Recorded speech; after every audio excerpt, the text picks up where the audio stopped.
Lady DJ అమ్మాయిలు వచ్చేశారు. ఇక డీజే టిల్లుకి చిల్లే. పూర్తి వివరాలకు చదవండి రేపటి సాక్షి హైదరాబాద్ ఎడిషన్.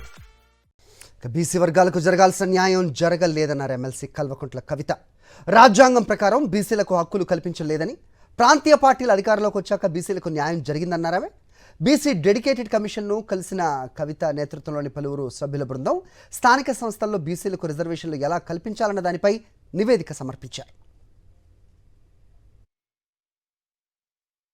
రాజ్యాంగంలో మాకు హక్కు కల్పించకపోవడమే అనేటటువంటి ఒక బాధ, ఆవేదన కూడా మరి బీసీ వర్గాలలో ఉన్నది.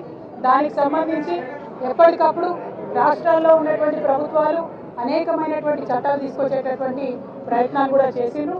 మరి మీ అందరికీ కూడా తెలుసు, ఉమ్మడి ఆంధ్రప్రదేశ్ అయినా తదనంతరం ఏర్పడినటువంటి తెలంగాణ రాష్ట్రమైనా ఎప్పుడైతే ప్రాంతీయ పార్టీల అధికారంలోకి వచ్చినాయో బీసీలకు న్యాయం జరిగిందనేటటువంటి విషయాన్ని మనందరం కూడా గమనించి గుర్తుంచుకోవాలి. పొలిటికల్ ఎంపవర్మెంట్ అయినా, ఆర్థిక పరంగా వారు ముందుకు రావడానికైనా ఈ ఎప్పుడైతే ప్రాంతీయ పార్టీలు వచ్చినాయో వారందరూ ప్రయత్నం చేసినటువంటి అంశాలను కూడా మనం గుర్తుపెట్టుకోవాలి.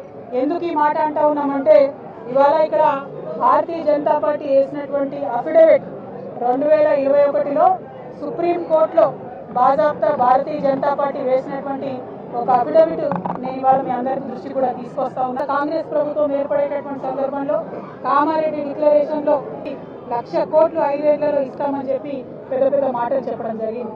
వాస్తవానికి అంతకు ముందున్న బీఆర్ఎస్ ప్రభుత్వం ఇచ్చినటువంటి డబ్బులు అంతకన్నా ఎక్కువ ఇచ్చినా ప్రత్యేకించి బీసీలకని చెప్పుకోలేకపోవడం అనేది మనం గమనించాల్సిందిగా ఈ సందర్భంగా నేను తెలియజేస్తూ, మరి ఇవాళ కాంగ్రెస్ పార్టీ ఇచ్చినటువంటి ఆ కామారెడ్డి డిక్లరేషన్ ని యథాతథంగా అమలు చేయాలని కూడా మేము కోరుతా ఉన్నాం.